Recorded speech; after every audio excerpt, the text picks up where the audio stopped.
El Pacto de la Unidad 731. En las heladas llanuras de Manchuria, durante los años más oscuros de la Segunda Guerra Mundial, se levantó un complejo con un nombre en clave inofensivo, la Unidad 731. Oficialmente, era un centro de investigación de prevención de epidemias y purificación de agua. Pero detrás de sus altos muros y alambre de púas, se llevaba a cabo una de las empresas más aberrantes de la historia militar. Experimentos con humanos vivientes, armas biológicas y una crueldad sistemática que desafía la comprensión. Sin embargo, el verdadero misterio no es solo lo que sucedió dentro, sino lo que sucedió después. Porque cuando la guerra terminó, sus científicos, sus datos y sus secretos más mortíferos no desaparecieron. Se esfumaron. ¿Fue un pacto con el diablo para ganar la próxima guerra? ¿Qué precio se pagó por ese conocimiento maldito?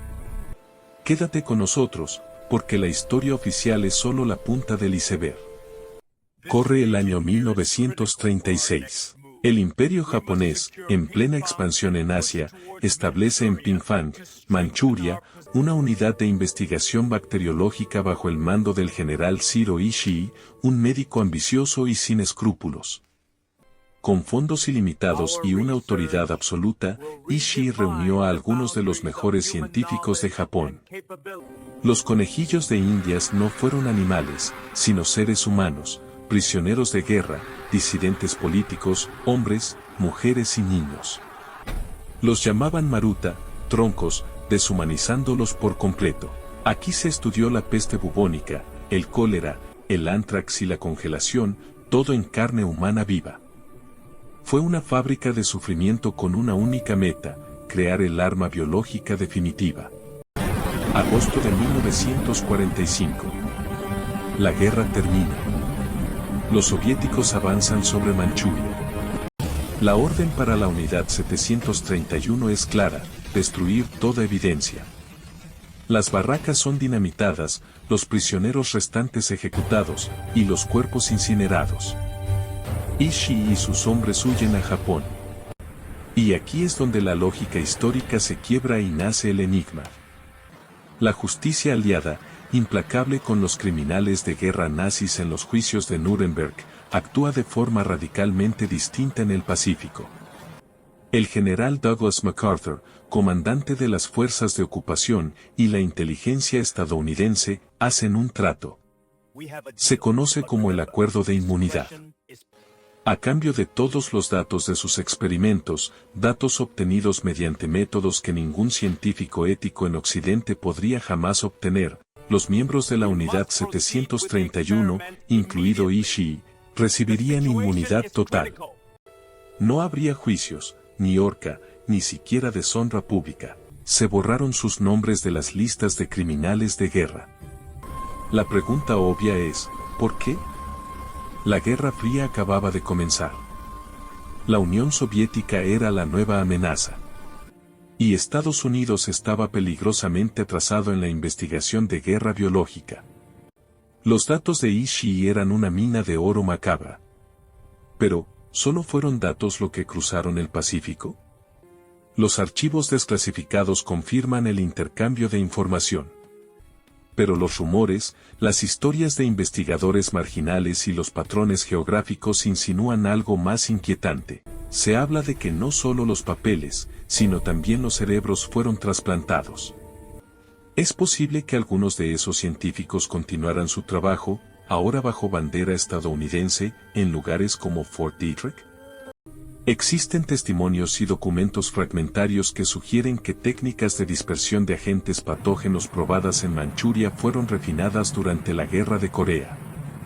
Brotes sospechosos de enfermedades nuevas o rarezas epidemiológicas en teatros de conflicto de la Guerra Fría han hecho que algunos historiadores miren con recelo hacia el legado de la 731. El mayor misterio no es un fantasma, ni un ovni. Es la posibilidad real de que el conocimiento más oscuro de la humanidad no fuera destruido, sino adoptado, camuflado y perfeccionado. Que el virus de la crueldad absoluta, una vez aislado en Manchuria, encontrara un nuevo huésped en la paranoia de la Guerra Fría. teorías y posibles explicaciones. Dr. Newman. La explicación oficial es pragmática y cínica. Los Estados Unidos priorizó la seguridad nacional sobre la justicia. Los datos valían más que sus vidas. Investigadora Emma Brown. El problema ético es abismal. Al usar esos datos, ¿se legitimó de algún modo la metodología? ¿Se convirtió a Estados Unidos en el custodio de un legado maldito? Teoría más oscura. Algunos especulan que ciertos protocolos experimentales de campo, demasiado horribles como para ser probados en cualquier lugar del mundo civilizado, encontraron aplicación encubierta en conflictos periféricos. Es la teoría del contagio moral. El arma no solo era biológica, sino la misma ausencia de ética. Las ruinas de Pinkfang hoy son un museo y un memorial a las víctimas. Un recordatorio de hasta dónde puede caer el ser humano. Pero el verdadero legado de la Unidad 731, su sombra, es más difícil de rastrear. No yace solo en unas ruinas en Asia, sino posiblemente en documentos aún clasificados en oscuros archivos, en decisiones tomadas en salones de poder lejanos. La historia nos dice que Ishii murió libre de cáncer en 1959, sin haber pisado nunca un tribunal. Su conocimiento, sin embargo, quizás no murió con él. La pregunta final, la que te dejo hoy, es esta: cuando hacemos un pacto con los demonios de la historia para obtener su poder, ganamos una guerra, o perdemos algo mucho más esencial de nuestra humanidad.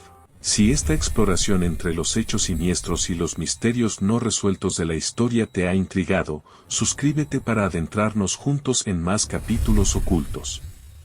Un like ayuda a que este canal siga investigando y compartiendo estas narrativas.